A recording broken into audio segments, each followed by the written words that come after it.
Okay.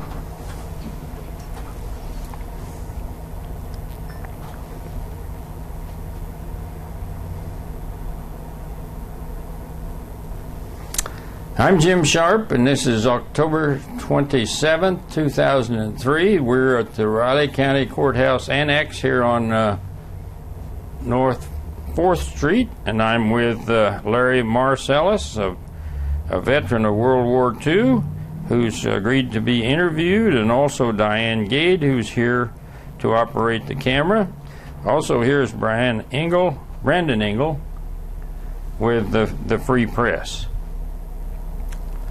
Larry, let's start by you telling us where you were born and raised. Well, I was born in Kansas City, Kansas, in Bethany Hospital. We lived when I was born, we lived in a boxcar in the rail yards. My father was a bridge foreman, so we had one car that was our home. Then the car behind that was the bunk car for the crew, and so on and so forth. So I lived on the railroad for a year. And then we went to Osage City. I spent a few years there, went to Garnett, Kansas. Spent a few years there, went to high school in Lawrence, Kansas. Mm-hmm. Now, what month, day, and year were you born? January 11, 1927. Mm-hmm. And so you got most of your education in Lawrence? My high school education, yes. And what year did you graduate from? 1944. Right after you graduated, what year, what month in your 44?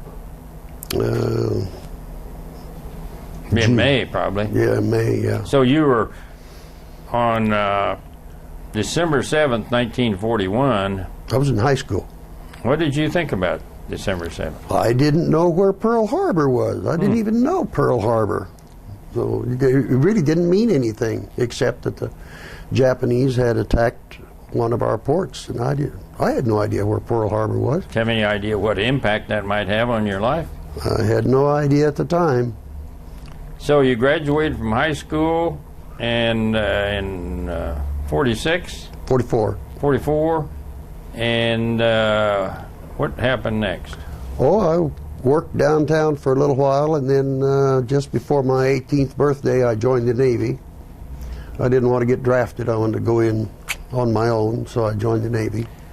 And then, where did you join the Navy? Kansas City, at the Federal Building in Kansas City, Missouri. And after you joined the Navy, what happened? Oh, they sent me off to boot camp at Great Lakes, Illinois. What's your fond memories about boot camp? Pneumonia. Oh. I got pneumonia while I was there. Oh, my. Tell us about it. Well, we had, at that time, we steel-wooled the decks. And that stuff got into our lungs. And it was the dead of winter. And we had the windows open, so a lot of us caught colds. We caught the flu. And I happened to get pneumonia. And so I had an extra 4 weeks at boot camp while I was in the hospital. Now, you steel-wooled the decks. Yes. Were these ships coming into port there, or were they already there, or what? Oh, we didn't have any ships coming into Great Lake. How did you steel-wool the decks then? Well, the decks are the barracks, I'm sorry. Oh, okay. Our barracks there at Great Lakes Naval Training Center. I see. They were nice hardwood floors, and we would use steel wool and with our feet steel wool those nice floors to get up any marks. And that stuff got into some of our lungs.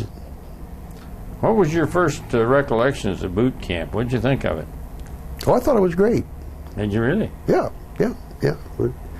I enjoy physical activity, so I enjoyed the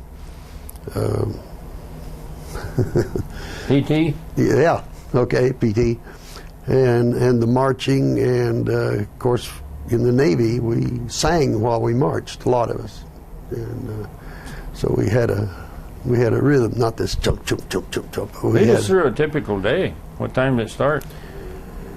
Oh, about probably about 6 o'clock in the morning. This has been a long time ago, Jim. About 6 o'clock in the morning, I guess, we got up, and straightened up everything in our barracks, marched off to chow, came back to the barracks, and then we went out for drill, for any classes we were taking. In my case, I found out about being a log room the yeoman, so I became a temporary yeoman for our company, Company 33. And so I didn't have to go do all the marching and everything. Mm-hmm. What's your most vivid memory of boot camp? Outside of your getting pneumonia. Outside of the pneumonia? I think most vivid. I think the location of it, right on the lake. It was a beautiful spot. Of course, I'd been a Kansan out here in the middle of the boondocks, so that was nice to see all that water off in there. Did you go in with anyone, or when you went boot camp, did you know anyone? No, not really. What did you think of your instructors there? Well, I didn't think good or bad of them. They were good. I thought they knew what they were doing. We had chief petty officers. They knew what they were doing. Mm-hmm. What did you do after boot camp? Well, then we went to, I guess you would call it an assignment area, where guys from all over came in and stayed around until they would assign us to our next duty. And in my case, they asked what I would like to do, and I said I'd like to be on a PT boat. Well, all the PT boats were full. As a matter of fact, they had a waiting list for them. But they said the next smallest ship would be a destroyer. I said, okay, I'll take destroyer duty. And so then they sent me to Norfolk, Virginia, where we went through a pre-commission school. I didn't know what a pre-commission school was, but I found out. And we spent several weeks there, and then we were shipped. Those of us who were in this pre-commission school were shipped up to Boston, where we put the USS Power DD-839 into commission. We commissioned that ship. And what dates are we talking about here, approximately? Approximately September 45. Okay. And what happened next? Oh, we took a shakedown cruise down into the Mediterranean. We went to Guantanamo Bay, Cuba, a big naval station there. Sure. And we were cautioned not to get off of the base. And then we sailed around and did some gunnery practice around the Caribbean. And then we came back to Boston. And in January then of 46, by that time the war was over. Then in January of 46 we sailed out for the Mediterranean Sea. And that's where we spent most of our time. And the boat that you're on, again? I'm sorry, it's a ship unless you can hoist it aboard. Oh, okay. What's the name of it? USS Power. USS Power. It's a heavy destroyer, 2,200-ton destroyer. Mm-hmm. And it is a ship. You don't call it a boat unless you can hoist it aboard a ship. I'm an old infantryman myself. Okay. We're going to teach you, boy. Good. Okay, we're in the Mediterranean. What are we doing? Well, actually, just kind of sailing around, trying to keep the peace over there. Our home port was Naples, Italy. And, of course, we went through the Straits of Gibraltar, and we stopped at Gibraltar. And that was a real fascinating place because every ship that comes and goes through the Mediterranean stops there. And I was fascinated by the monkeys. Monkeys all over that place. And of course, if you have your house, you have a wall around it with broken glass on top of that wall to keep the monkeys from coming into your yard. And that was my first encounter with Scottish warriors. They're Scottish Those Highlanders? Yeah, in their kilts. Yeah. But you didn't dare say anything because those guys were 7 feet tall. Mm-hmm. They looked it anyway. Well, this is Gibraltar that you're talking about now. Is it an island or is it attached to the mainland? No, it's attached to Spain. As a matter of fact, Gibraltar is just a rock, and then Spain is the perimeter of the Rock of Gibraltar. Is it a country, a city, or a part of Spain, or? It's a British Commonwealth. Oh, I see. I guess you call it British Commonwealth. Well, it used to be. I don't know. I don't know what it is now. Yeah. But, okay, so you are your home base is Naples. Naples, Italy. Do you get shore leave? Oh yes, oh yes. What does the natives think of you? Well, at the time they seemed to think everything was all right, and we didn't have any problems. See, less than a year before that, they were occupied by the Germans. Now they're occupied by the Americans. Yeah, but they didn't have any problems. Did you associate with them very much? Oh, you bet. I found out that my name, Marcellus, is actually Italian, and it's pronounced Marcellus. Oh. I was dating a young lady. Now, this was before marriage, you Sure. understand? Okay. You understand that? Okay. But I was dating this young lady there in Naples, and she could not pronounce my last name. She couldn't say Marcellus. She just tried and tried. So she said, spell it out. So I printed it out. Oh, Marcellus, paisan! And I tell you what, a lot of doors opened. Is that right? A lot of doors opened. And you never realized till that time? Nope. I had no inkling. I didn't even care what my lineage was. But I think that it's Italian, the name. Okay, now how long were you in Naples or Mediterranean? Or the Mediterranean, I guess it was about 6 months. Now, what are you doing personally aboard this ship? What's your responsibility? I'm a log-room yeoman. To go on, when I first went aboard ship, I was what we refer to as a bilge diver, fireman, down in the bilges, running the furnaces and so forth. And our log-room yeoman, the man who keeps all the records for the engineering division of the ship, how many gallons of fuel oil we used, and so on, so on, so on, so on.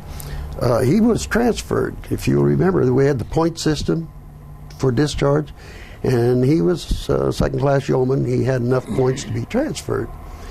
Well, our engineering officer came down to where I was standing watch, and he said, Marcellus, could you type? I said, yes, sir. He said, do you want to be log-room yeoman? I said, yes, sir, I'd be log-room yeoman. So I went up in the little office. It's only about 6 feet square, big enough for one desk and one file cabinet and one chair. That's the size of the office. But it had a split door like the Dutch doors, you know. And so I'm sitting there pecking out a report. And Mr. Norge comes by and he says, Marcellus, I thought you said you could type. I said, yes, sir, but you didn't ask how fast. I kept the job. And that was probably a pretty good job. Yes, it was. Okay, now 6 months in the Naples Mediterranean area. Well, in Naples was our home port, but we were in Bizerte, we were in Istanbul, we were in Athens, we were all over the Mediterranean. Did you get shore leave at each one? Oh yes, oh yes. What was the most interesting ports you visited? I think Turkey. I think Istanbul was.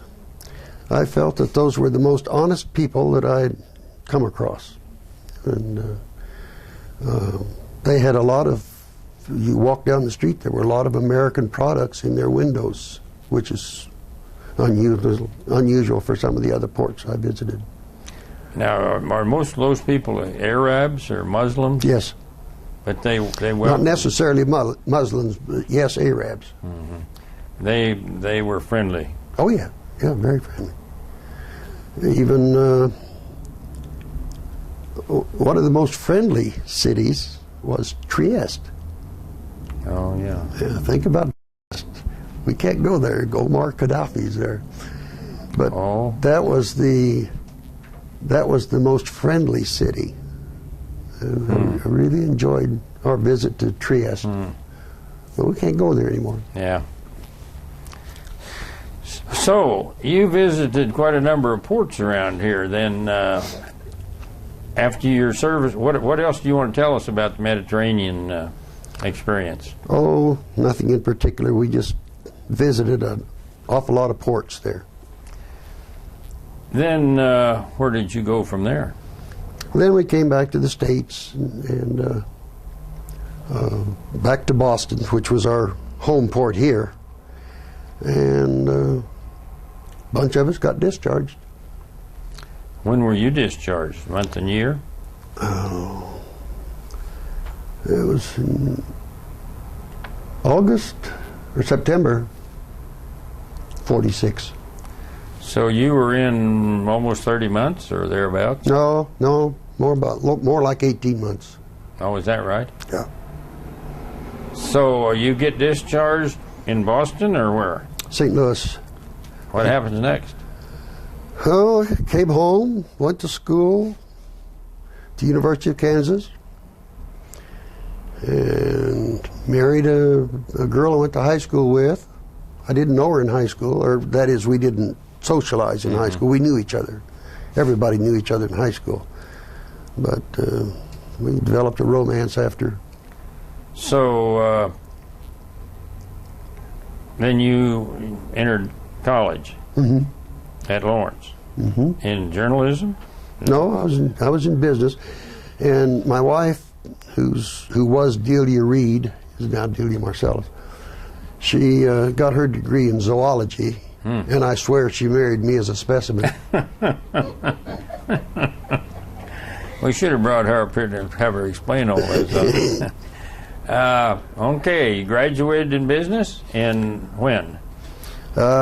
Actually 49, and then we moved to Junction City, where I worked on the Junction City Daily Union for a while.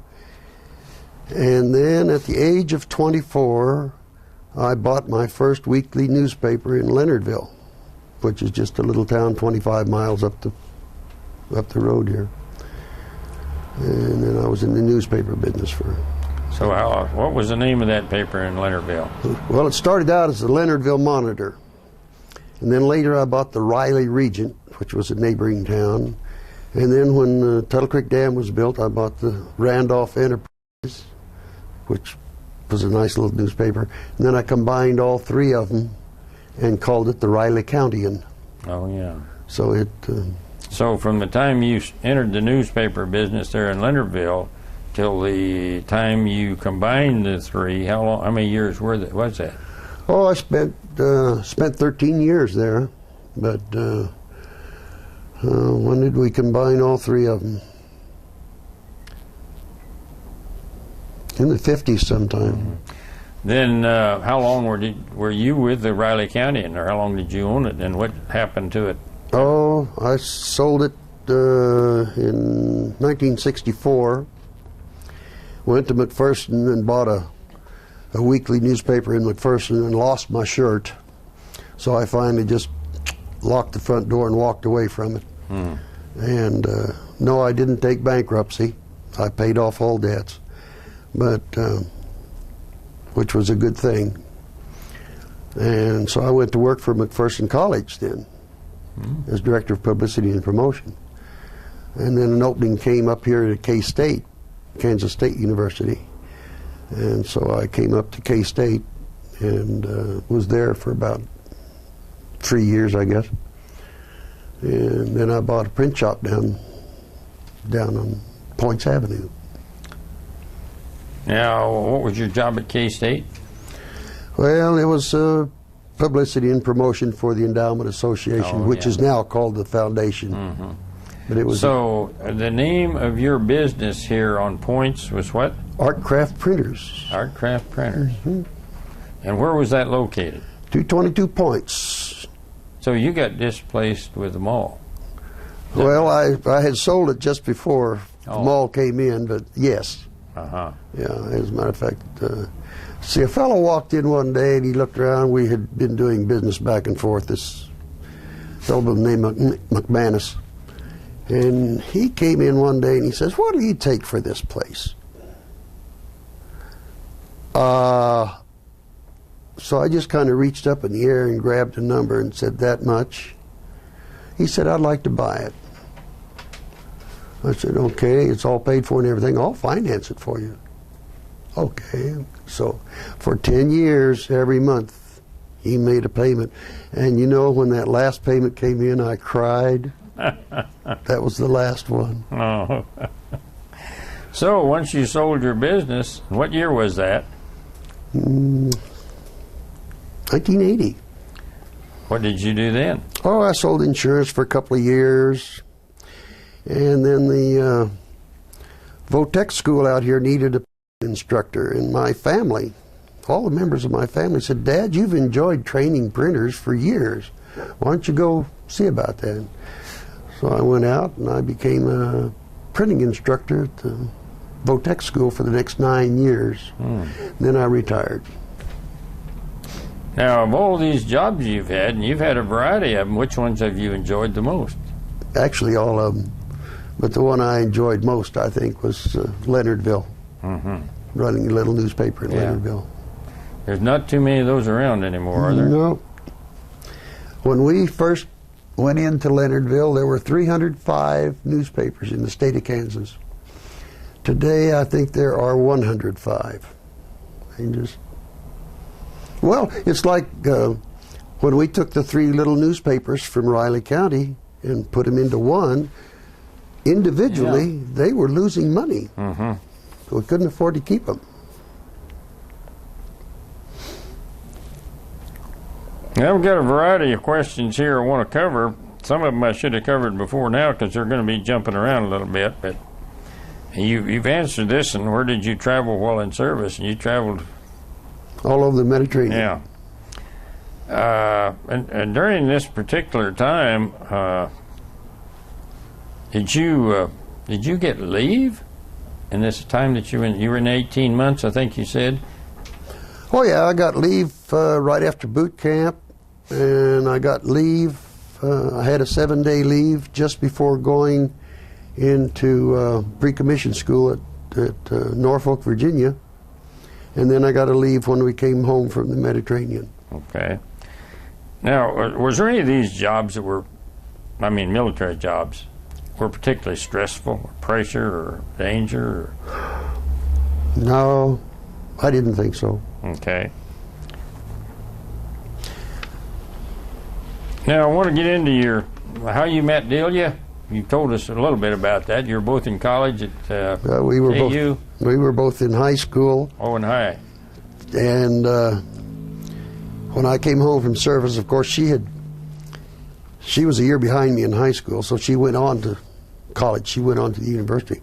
Then when I came home from service and I enrolled at the university, I also got a job in the print shop there to work part-time while I was going to school. And this friend of mine who also worked there was taking me around through the plant to introduce me to people. And we walked into this one room, the bindery room, and there was a girl there in a brown skirt and a green blouse. And I said to myself, I'm going to marry that girl. And I did. She had something to say about that, though, didn't she? Well, yeah, she said no quite a few times before she finally said yes.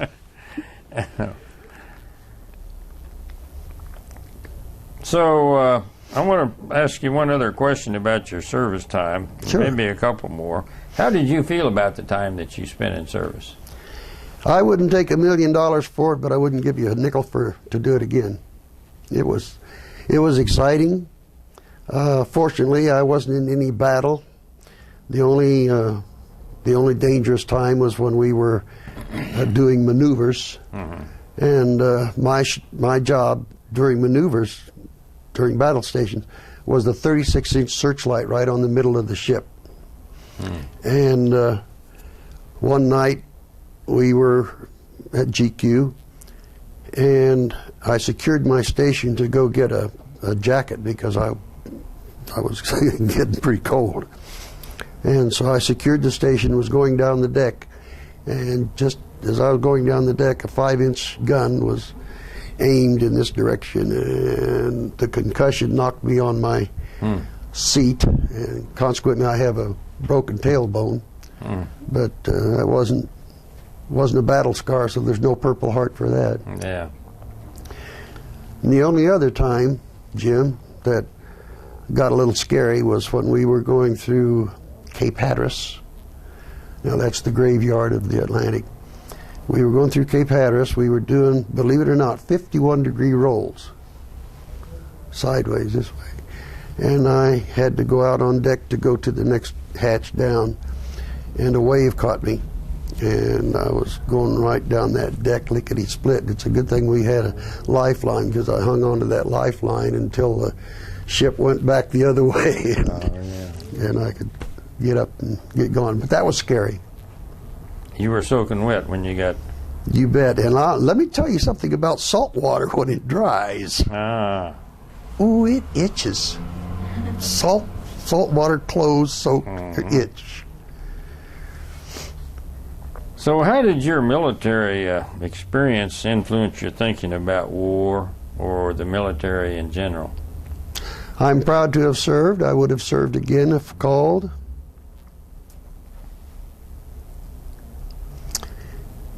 And having seen the effects of war in Naples, which was hit hard, Bizerti, which was hit hard, and some of these other places, Sicily. I remember the orphan kids living in a sewer in Sicily. And I think if somebody had gone in and taken Hitler out before he got all this stuff going, we'd probably be better off. So I think, I hate war, but it's necessary. So one of the advantages of your being in the service was the fact that you were able to take advantage of the GI Bill of Rights. Yes. Is that right? Yes. And you took full advantage of that. Yes. Now, would you went to college anyway? Oh, I probably would have, but that sure encouraged me. My father he thought college education was a waste of time. So I may not have gone to college if it hadn't been for the GI Bill. Yeah. Now, before we leave the military and get into your married career, or your married life and family, is there any other interesting or unusual aspects of your service time that I failed to ask you about, or that you just want to tell about? Well, we may have been the only ship in the United States Navy that sank a boxcar. We were coming into Mobile, Alabama on Navy Day. This is, of course, after the war. And we were going to pull into the dock, and our sister ship, the USS Small, which was right ahead of us, and our skipper decided he didn't need a tug to come into this dock. Well, shoot, it's wide open. I mean, who needs a tug? But it just so happened that the current hit him wrong. And he plowed right into the dock, right across the railroad track, and there went a boxcar. So we may be the only ship in the U.S. Navy to sink a boxcar. And you get a medal for that? Nope, I'm afraid not. Okay, now I want to get back to you picking out this girl, and you say, I'm going to marry that girl. That's right. Tell us a little bit more about that. Well, she was dating another fella there, pretty heavy, pretty steady. And so, but she was working with me I was printing a sunflower on a printing press, and she was slip sheeting for me. She would put a sheet of paper in between each one I'd bring off the press so they wouldn't offset. And I untied her apron. She got angry. I said, oh, that's too bad. I was going to ask you to go to Kansas City with me. she decided she'd go to Kansas City with me. And we went over. First time we went bowling in Kansas City. The second time I said, I'm going to an opera in Kansas City. Would you like to go with me? Who wants to go to an opera, she says. I said, well, I'm going to an opera. Would you like to go with me? Oh, all right. So she went to the opera, and all during that opera, she hung onto my arm.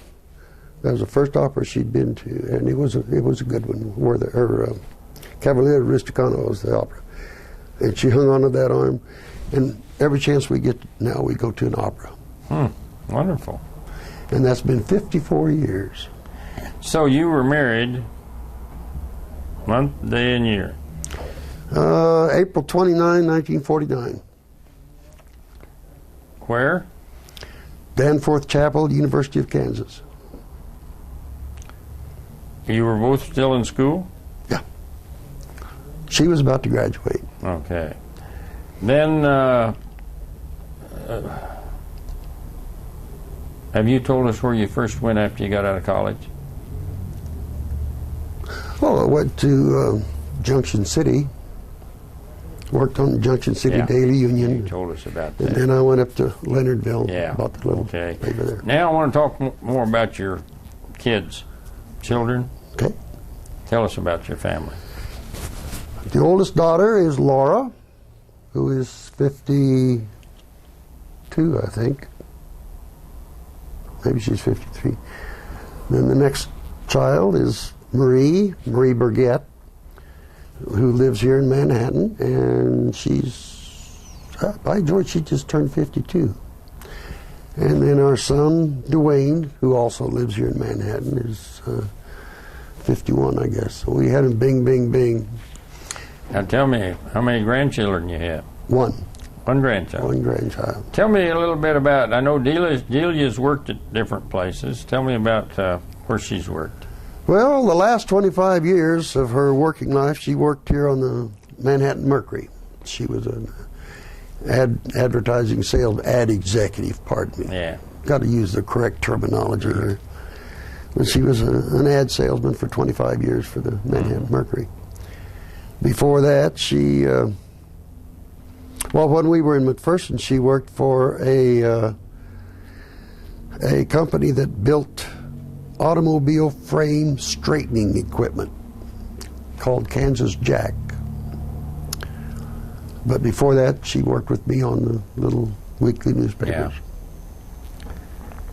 Yeah. And that's true. Her degree is in zoology. Yeah. But she never got to do any used. practicing.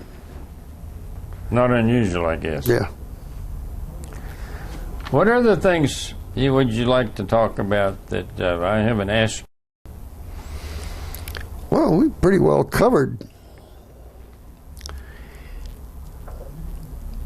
my thought about today as compared with when we were kids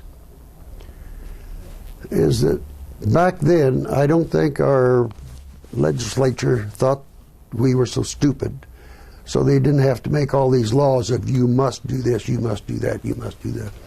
But nowadays, I think they feel that we're so stupid that they have to tell us, you know, it's got to be a law to fasten your seatbelt. It's not a choice, it's got to be a law. You know? Yeah. And I kind of miss those days when we took a chance. Anything else that you think we should cover before we close the interview? Oh, I think we pretty well covered the... Well, we certainly want to thank you for coming, Larry, and I guess I mentioned that we make 3 tapes as a result of this interview. We give you one of them for you and your family, and we send one to the Riley County Historical Society, and we give the Library of Congress one. And so our means of showing appreciation for you coming in and sitting in for this interview. Incidentally, I was one of the last in the Navy to be issued a hammock, and my hammock is now up at the museum, the Riley County Museum. Is that right? Yeah, they quit issuing hammocks. Huh. I'll be darned. Interesting. But it's there. Thanks for telling us about that. Okay. And thanks for telling us about your interesting history. I'm sure your family will enjoy reviewing this. Thanks, Larry. Appreciate that. Okay. Let me get you your